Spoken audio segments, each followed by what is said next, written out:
is Israel an apartheid state? The core issue here is the question, is the Israeli military occupation a temporary phenomena, or is it here to stay? If the Israeli military occupation is a temporary phenomena, then we can forgive Israel for the benefit of the doubt and say, okay, it's ugly, it's cruel, it's contradicting the international law, but it is temporary. We Israelis were told from the beginning of the occupation in 1967 that occupying the West Bank and Gaza is a temporary phenomena. We just look for a partner, we just look for the opportunity, and we will return all the territories to the Palestinian people and we'll make peace with them. It's just a question of timing. We were misled by this for decades. The world is still misled by this for decades.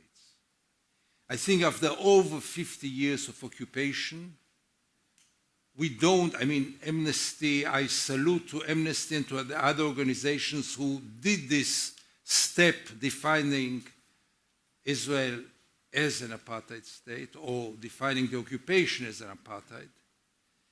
But I don't think that after 50 years of occupation, anyone can still claim that the occupation is temporary or that Israel has any kind of intention to put an end to it. With 700,000 settlers, including East Jerusalem, the numbers is growing, the settlements are just spreading more and more. Soon we will celebrate an anniversary to Oslo agreements. We are very grateful for this trap.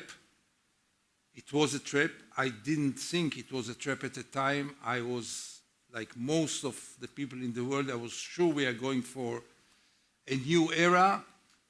But now, when it will be 30 years, I think, to Oslo, we can sum it up as another trap on the way to creating the second apartheid state in history after South Africa. If we come to the conclusion that the occupation is not temporary, and nobody can contradict this, nobody can seriously think that Israel has any kind of intention to put an end to the occupation. When you build settlements, you don't have any intention to evacuate them. When you oppress a people in such a brutal way, there is no indication that you have any kind of intention to get to any kind of agreement with these people. So in this situation, we have to realize, first of all, that we were cheated. The occupation never meant to come to its end. Israel never meant that the occupation is temporary. The occupation is here to stay. It was meant to be a permanent situation. And then the whole argument, is Israel an apartheid state or not, becomes almost anachronistic. How else can you call it? How else can you call it? I have my master's degree in political science. I don't know how to call a regime in which between the Jordan River and the Mediterranean, there's not one point where Israelis and Palestinians are equal in one thing. And if they are not equal on national basis, it looks like apartheid, it walks like apartheid, it behaves like apartheid, it is apartheid. And I think this argument becomes really pathetic. You know, the occupation, the apartheid defines Israel. This does not mean that Israel is all along an apartheid regime. There are men who are beating their wives. There are others who are beating their children. They might be charming and nice and give money for charities and do wonderful things. What defines them is what they do at night in their bedrooms and children's rooms. This defines them. They are violent people. They are beating their children or wives. When Israel is doing what it is doing to the Palestinian people, this defines Israel. All the rest cannot compete. Yes, Israel is a real liberal democracy for its Jewish citizens. I'm the best proof for it. I gain full freedom. I'm not sure that journalists today in Western Europe, in every country in Western Europe, gain the same freedom that I gain. I can really write whatever I want, from supporting BDS to claiming that Zionism is racism. Full freedom. But does this define Israel? No.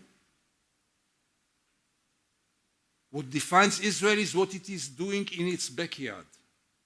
And in its backyard, in its dark backyard, we are facing, and I'm very careful in what I say, but I stand behind it, in our backyard there is one of the most brutal totalitarian regimes in the world today. There are very few regimes which are as brutal, as cruel, and as totalitarian as the Israeli occupation. Not in terms of bloodshed, in terms of daily life. What the Palestinians are going through in the last 100 years, and especially in the last 52, 53 years, is something that cannot be described or cannot be perceived by none of us, because none of us lived under this reality. But take my word that it is a tyranny. And if Israel is possessing this tyranny in its backyard, we have to realize that Israel cannot be perceived as a democracy. With all the goodwill, with all the feeling that Israel had achieved many achievements, Israel is in many ways a miraculous phenomena. Out of the ashes, peoples from all over the world, refugees, Holocaust survivors, build something which is really incredible, unbelievable. But this does not cover up the fact that in the backyard there is this tyranny. And this tyranny cannot be defined in any other way but an apartheid system, because it is based on national discrimination. You don't like the word racist? It's okay. But finally, it's about what religion and what nationality you are born to. Are you born Jewish, like me? I have all the privilege in the world. Are you born Palestinian? You have no privilege whatsoever, no rights whatsoever. I'll give you one example. Any Jew, as you know, the first law that Israel had legislate was the law of return. Any Jew in the world can arrive at any time in the Ben Gurion airport, declare that he wants to become citizens of Israel, and get the Israeli citizenship at the spot. He does not need anything but this. He gets the Israeli citizenship automatically. That's the first law of Israel. Fair enough, Israel was built as the state for the Jewish people after the Holocaust and so forth. Fair enough.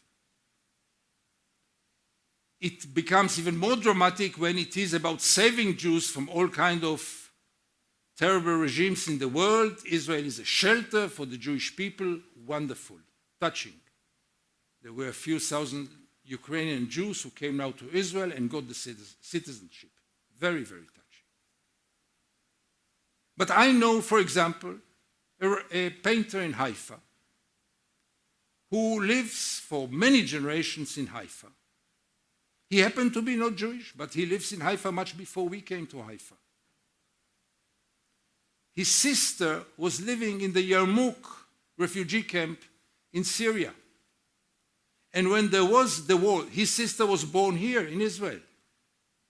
And her parents were born in Palestine, and her parents and grandparents and grandparents were born in Palestine. He wanted to rescue his sister from the Yarmouk camp. He is a full citizen of Israel. He is not in the occupied territories. He is an Israeli citizen. He can vote for the parliament. But he cannot bring his sister back to her homeland to rescue her life. He couldn't. She's not alive anymore. Because he is not Jewish. Give me one definition to this kind of regime in which one citizen can bring all his family and another citizen cannot rescue his sister who was born in Palestine and was expelled in 48 in the Nakba. How else can we define it? Democracy? There is no equality here. How else can we define it? Come with me once to the Jordan Valley and look at the landscape. Thanks God, I didn't study law, so for me the legal considerations, which are very important, I'm not an expert about them, and I don't know how to define apartheid system from the legal point of view. For me, it's enough to go to the Jordan Valley and to see two villages, one next to the other. The one has all the resources, water in unlimited way, electricity, everything. The inhabitants of this village are voting next month, on the 1st of November, in 2 months, they are going to vote for the Israeli parliament. They are citizens of Israel, and they are voting for the government who will decide about their future. Next to this village, there's another village. They don't have electricity. They don't have water. The houses are demolished.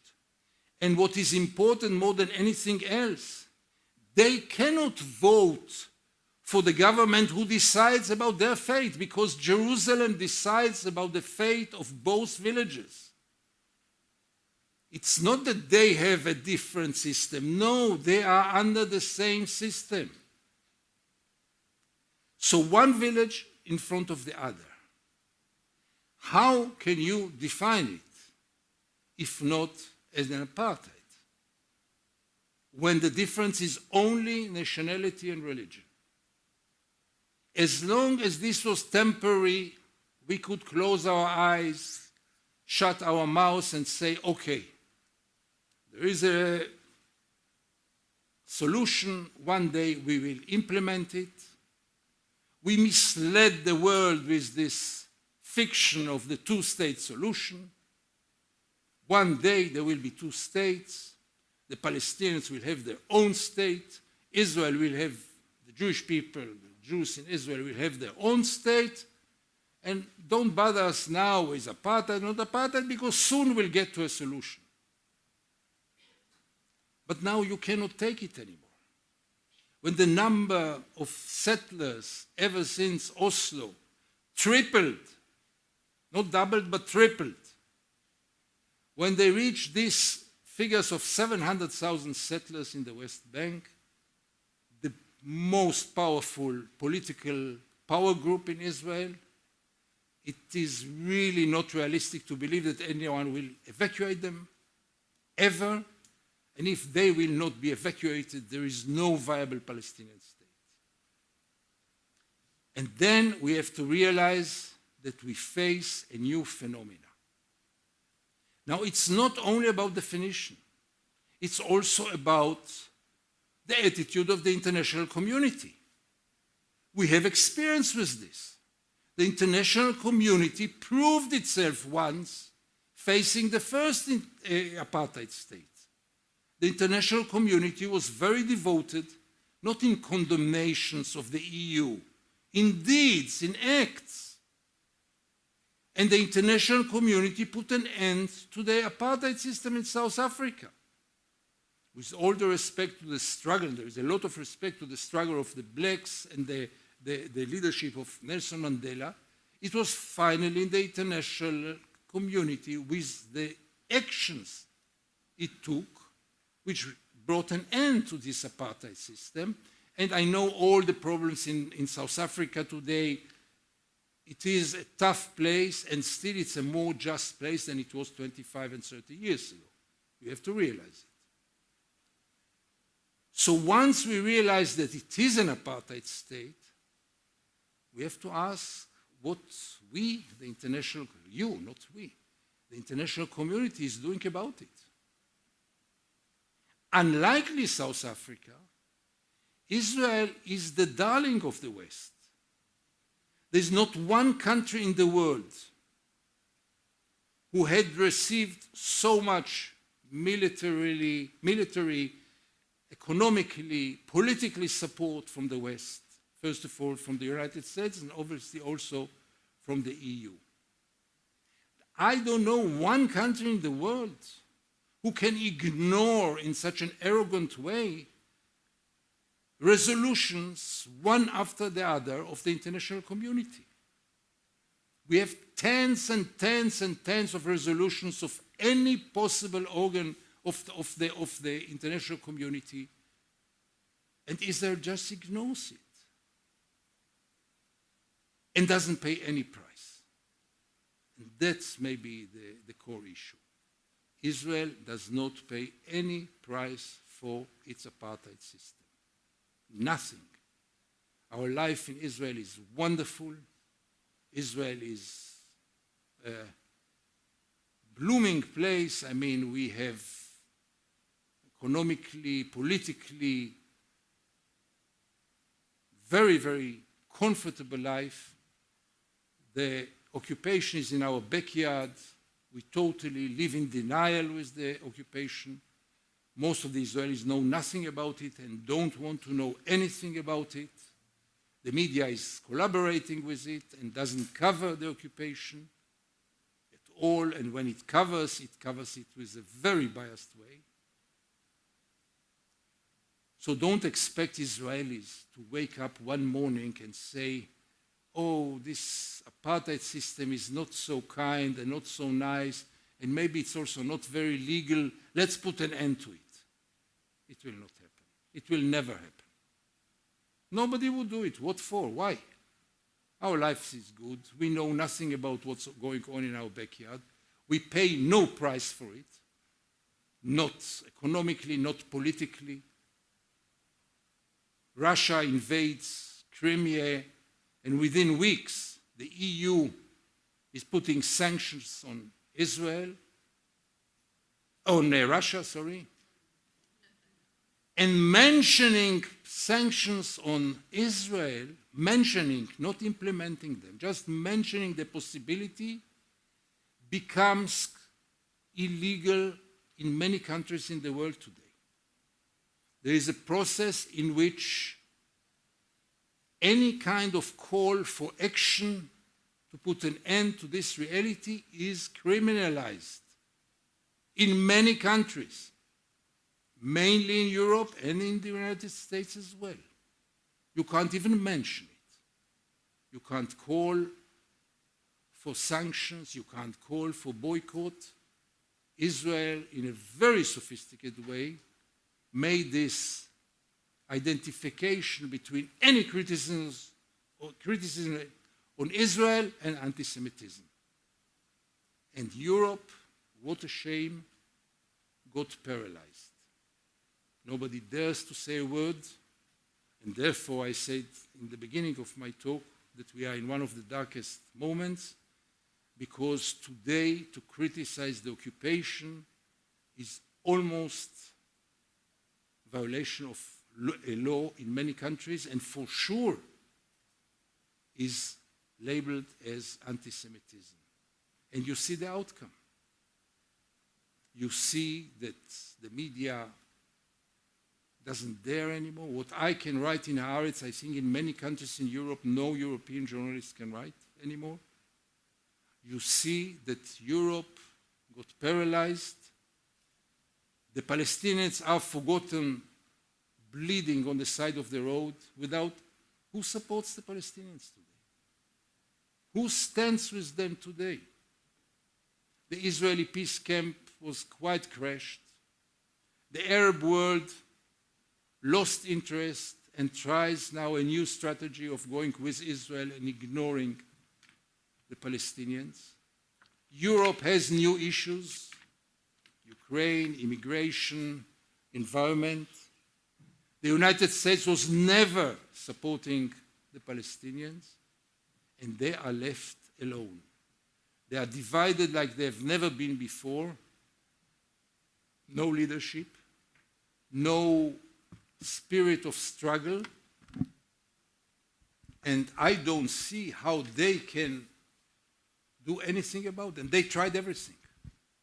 They tried violence, didn't lead them to anywhere. They tried peace talks and peace process, the longest peace process in history, didn't lead them to anywhere. Now they are trying the legal way, so they are accused as legal terrorists. There's a new term, legal terrorism. If you apply to the International Criminal Court in Den Haag about crimes, you are a terrorist. That's the way Israel is. I'm sure that even Amnesty is labeled as a terror supporter, because calling Israel as an apartheid is supporting terror.